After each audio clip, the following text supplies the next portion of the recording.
Did you know that Florianopolis is linked to literally the most famous children's book in the whole world? This extraordinary story is about a little prince leaving his tiny home planet to go to 6 different planets. All of them are inhabited by a single narrow-minded adult, each of them meant to critique a different element of society. The book really emphasizes the significance of looking beneath the surface to find the real truth of things, and follows the prince's story, who in the end finds out that it is only love that gives meaning and beauty to all existence. Okay, so far so good, but what does that have to do with Florianopolis? In a town called Campeche on the island, there's a street with the name of the Little Prince. So strangely, there seems to be a link. I arrived in Campeche and I'm also right at the street with the name of the Little Prince. But as the weather is shitty as fuck and I just spotted a restaurant that also has the name of the Little Prince, I'm gonna go in there and see what I can find out. So he just gave me a little card that's telling the story of the Little Prince, and I try to sum it up in a few sentences. It seems that the author of the book, Antoine de Saint-Exupéry, was also an aviator.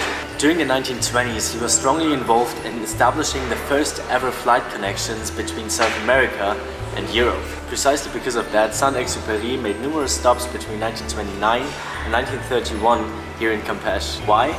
Well, this little fishing village served as a stopover, as the distance between Buenos Aires and France was too far for any airplane to fly all at once at the time.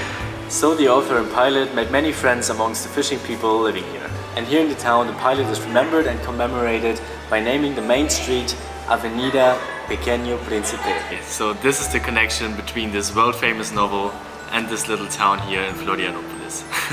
It is said that the name of the village Campeche also comes from that period and is also influenced by our famous author.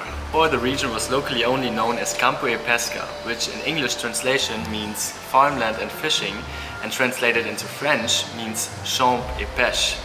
So, Champèche, Campeche, maybe there is a connection between that. What's for sure is that after his visits, the name of this now famous vacation region was born.